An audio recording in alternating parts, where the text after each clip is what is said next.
आशा करता हूँ आप सब बहुत अच्छे होंगे। मेरा नाम है सिद्धांत अग्निहोत्री। स्टडी ग्लोस पे आपका बहुत बहुत स्वागत है। वैसे तो मैंने मिस्ट्रीज ऑफ मोनालिसा पे प्रॉपर लेक्चर्स बनाए हैं। हम मोनालिसा की पेंटिंग की बात करेंगे, बट यहाँ पे फूड काउंटर अटैक नाम से ग्रुप है, एलिमेंटेयर। तो बेसिकली इनके जो दो औरतें हैं इस ग्रुप की, उन्होंने पम्पकिन सूप फेंक दिया, है ना। मोनालिसा की जो पेंटिंग है वो इस समय कहाँ पे है? Paris, Louvre museum. वहाँ पे लोवरे, जो कि दुनिया का सबसे शानदार, सबसे एंटीक चीज़ें दुनिया की फ्रांस में ही है, फ्रांस के पेरिस में, सेंट्रल पेरिस में, इस म्यूजियम में पेंटिंग का टेम्परेचर स्ट्रिक्टली मेंटेन रहता है, 20 से 30 डिग्री, ह्यूमिडिटी मेंटेन रहती है, ठीक है। और पेंटिंग बुलेट प्रूफ ग्लास के अंदर है, क्योंकि क्या हुआ था कि पेंटिंग को कई बार हानि पहुंचाने की कोशिश, किससे पहले इसके ऊपर एसिड फेंका गया था। कई बार कोई भी मतलब आता है और पेंटिंग पे कुछ ना कुछ फेंक के चला जाता है। पेंटिंग तो खैर ग्लास के अंदर है, तो पेंटिंग को तो कुछ नुकसान नहीं पहुंचता, बट ये कोई अच्छी बात नहीं है दोस्तों। यहां पे लोवरे म्यूजियम को करना क्या चाहिए कि ऐसे लोगों को जो इस तरीके के, भाई अब मुझे समझ में नहीं आता कि अगर प्रोटेस्ट करना है तो कोई और हेल्दी तरीका ढूंढो। आप पेंटिंग पे, कई बार ऐसा देखा है, कोई धरती को बचाओ तो पेंटिंग पे नुकसान पहुंचा देता है। ये कह रहे हैं कि फूड क्राइसिस है, एक फूड कार्ड बनवाओ, 150 यूरो का फूड कार्ड हर एक सिटीजन को दो। अब आपको पता ही कि फ्रांस में भी फार्मर प्रोटेस्ट भी हो रहे हैं।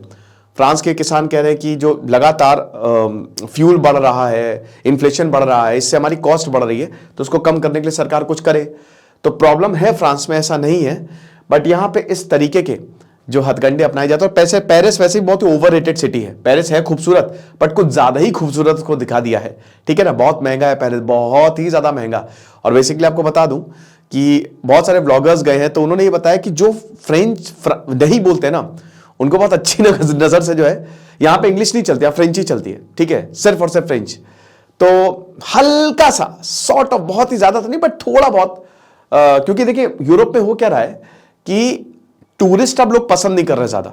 उनको लगता है कि भैया आते हैं, हमारे यहाँ प्रॉब्लम है, हमारी रहने की जगह नहीं, या आके भर रहे हैं, प्रॉब्लम कर रहे हैं। तो हल्का सा डिस्क्रिमिनेशन झेलना पड़ता है यहाँ पे फ्रांस में, ठीक है ना।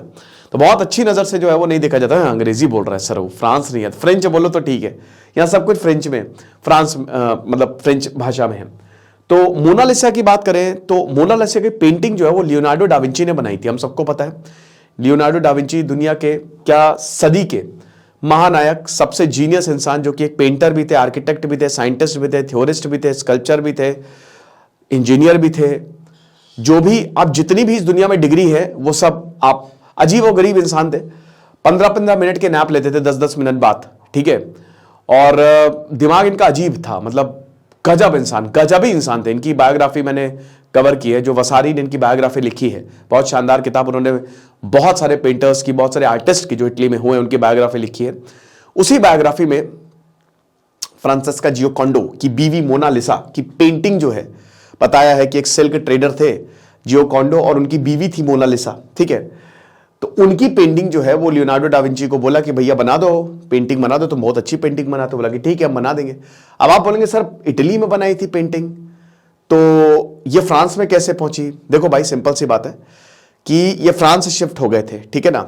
जो फ्रांसिस राजा थे, Francis one, Leonardo da Vinci बहुत फेमस थे ना पूरी दुनिया में, और ऐसे आर्टिस्ट को हर कोई चाहता है। अगर आप अच्छी पेंटिंग खरीदने जाओ, ठीक है, राजा रवि वर्मा एक एक पेंटिंग करोड़ों की भेजते थे भाई। अगर अच्छे पेंटर हो ना, कोई पेंटिंग बहुत महंगी बिकती है, बहुत महंगी, ठीक है। और वास्तु में भी पेंटिंग लगाना बहुत अच्छा होता है। तो पेंटिंग भैया बहुत, मतलब बहुत जीनियस थे। तो इनको फ्रांस बुला लिया गया था, तो अपनी पेंटिंग लेके साथ में चले गए थे। ये 1503 के दौरान ये बनाई थी, लेकिन दोस्तों इनकम्प्लीट थी।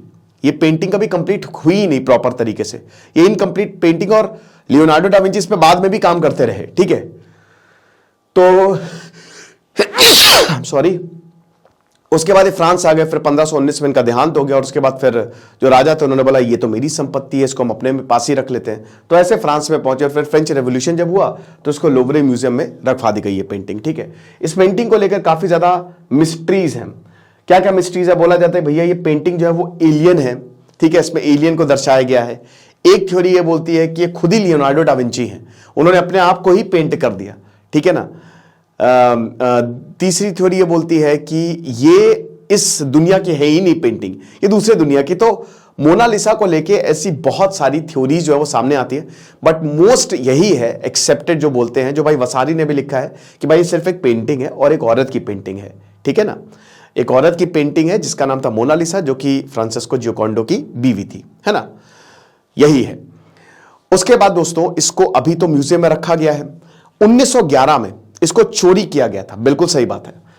पहली बार मोनालिसा की पेंटिंग की फ्रांस में क्यों है, पेरिस में क्यों, उसको तो इटली में होना चाहिए। तो वहां म्यूजियम में एक आदमी काम करता था, उसने इसको चोरी कर लिया था। वो वहीं रुक गया रात भर, और उस समय इतनी सिक्योरिटी नहीं थी। सुबह पेंटिंग गायब, पेंटिंग गायब हो गई, पूरी दुनिया में ढूंढैया चल गई, मिला ही नहीं। ये इटली में ही मिला। 2 साल तक इसने पेंटिंग को अपने पास रखा। फिर इसने सोचा कि भाई पेंटिंग का करें क्या, तो चलो काम करते हैं, पेंटिंग को बेच देता हूं। जैसे ही पेंटिंग बेचने गया तुरंत पता चल गया कि पेंटिंग तो चुरा के लाया, हम बच जाएंगे। इसको पकड़वा दी, इसको 6 महीने की सजा हुई और पेंटिंग वापस लूवरे म्यूजियम में रख दी गई। इसी इंसिडेंट के बाद मोनालिसा की पेंटिंग बहुत फेमस हुई है पूरी दुनिया में। सबसे ज्यादा, मतलब आप ये समझिए कि मोनालिसा की पेंटिंग की बातें की जाती है। इतनी सी पेंटिंग है खाली, ठीक है, 77 बाई 53 सेंटीमीटर की पेंटिंग है, इतनी सी, ठीक है, बहुत बड़ी पेंटिंग नहीं है। ग्लास है, बुलेट प्रूफ ग्लास है, ठीक है।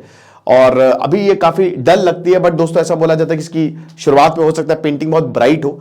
इसको वुड पे बनाया गया है, ठीक है ना, इसको लकड़ी पे बनाया गया है, और एक अलग टेक्निक का है ना, स्मूथा टेक्निक कुछ करते कहते हैं, वो लियोनार्डो डा विंची ने इसमें यूज किया है। इसकी स्माइल जो है ना, अगर आप इनकी स्माइल को देखो, मतलब कमाल की बात है कि ये पेंटिंग की फील्ड में बहुत बड़ा अजूबा है कि अगर आप इनकी स्माइल को देखो ना, ये स्माइल कर ही नहीं रही है। आप जब इस स्माइल की फोकस करोगे ना तो आपको लगेगा स्माइल ही नहीं करनी है, ठीक है, ये सीरियस है।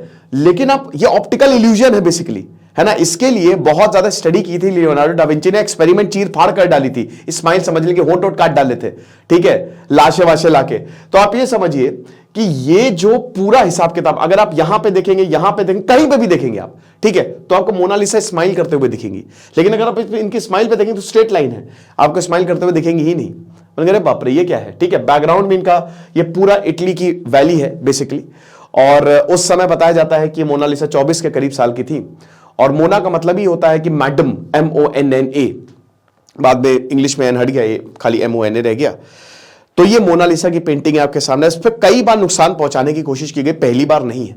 एक बार इस पर एसिड फेंका था, तब फिर बुलेट प्रूफ ग्लास लगवाया, एक बार इस पर पत्थर फेंक दिया गया था, एक बार फल फेंक दिया गया था, और अभी पंपकिन सूप फेंका गया है, ठीक है। और ये प्रोटेस्टर्स जो हैं फिर खड़े हो जाते हैं कि हाँ भाई हम प्रोटेस्ट कर रही है, और बड़ी बात है कि इनके ऊपर कुछ खास कार्रवाई होती नहीं है, ठीक है। बस म्यूजियम जो है वो ये बोलता है कि ऐसे लोग ना है, क्योंकि फ्रांस में दोस्तों फ्रीडम ऑफ एक्सप्रेशन है, ठीक है, तगड़े से आप फ्रीडम एक्सप्रेस कर सकते हैं, कोई दिक्कत नहीं, कोई कुछ भी वहां पे कर सकता है। बट मुझे लगता है कि ऐसी एंटिक चीजों की तो को ध्यान देना ही चाहिए यहाँ पे फ्रांस को, ठीक है। बाकी अगर आप चाहेंगे तो मैं लियोनार्डो डा विंची या वसारी की किताब का रिव्यू कर दूंगा। वैसे मैंने लियोनार्डो डा विंची पे 1 घंटे का ऑलरेडी लेक्चर लिया हो, तो उसको आप जरूर देखें। हमारे कोर्स को आप जरूर अवेल करें, आपको बहुत फायदा होगा। हमारा यूपीएससी का कोर्स 200+ घंटे, यूपीएससी प्रीलिम्स टेस्ट सीरीज 25 से 35, करेंट अफेयर्स CSAT रिकॉर्डेड, मजा आ जाएगी। Thank you so much.